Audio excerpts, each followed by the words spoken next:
All right, friends, today we're going to focus on texture or how something feels. These things here are called texture plates. One side of it is pretty bumpy. The other side is bumpy, but not quite as much. So I want you to feel both sides and find the bumpier side. This is the bumpier side on this texture plate. I'm going to lift up my paper and I'm putting the texture plate under with the bumpy side up, my paper. Then I'm going to take one of these crayons and I want to lay it down like that. Then I'm going to take my finger and I'm going to pinch it. Now I'm going to move back and forth.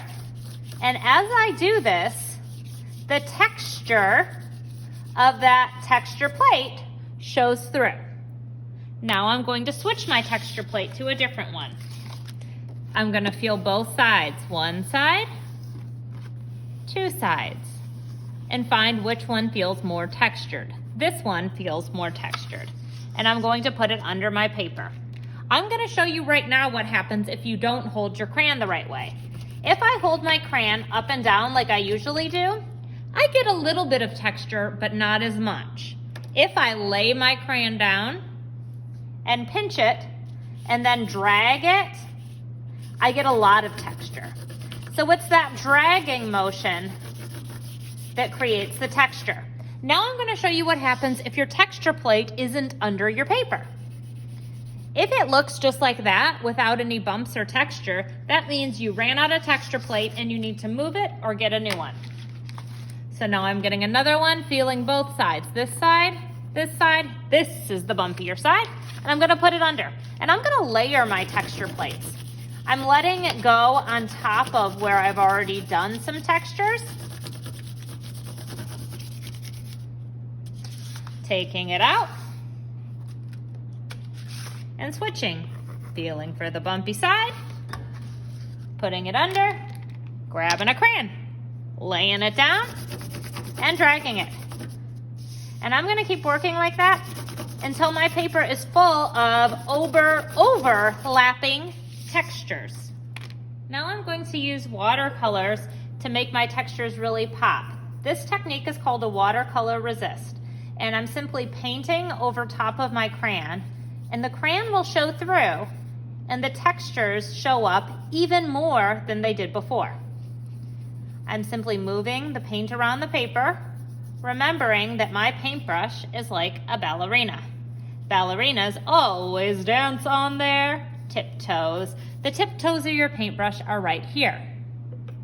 They never ever scoot around on their bottoms because nobody wants to go to the booty scooting ballet.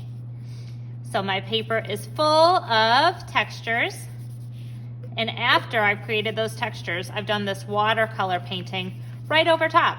Next time I see you, we're going to add objects that are actually textured right onto this beautiful painting. Now I'm going to use things that are really textured and put them on top of my texture rubbings. This is a cotton ball. It feels fluffy. I'm going to add a little bit of glue. I'm just going to choose a spot where I'd like that to be. This is a piece of foam. It feels a little smooth.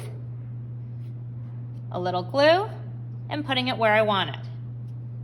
You'll notice that I'm putting the glue on the object I want to glue. That works a little bit better because then I get it just in the right spot. It's kind of tricky with the feather though. The feather feels very, very fluffy. Here's a bumpy texture. So I'm just working like this and I'm noticing all the different textures and how they feel to my hand. And I'm going to keep working until my artwork is full of all types of textures. Texture rubbings, actual textures, things that really are bumpy and smooth and fluffy. That feels crinkly. And my work is just about done. I'll add a few more textures to really balance out my paper, but it tells you all about the way different objects feel to the hand.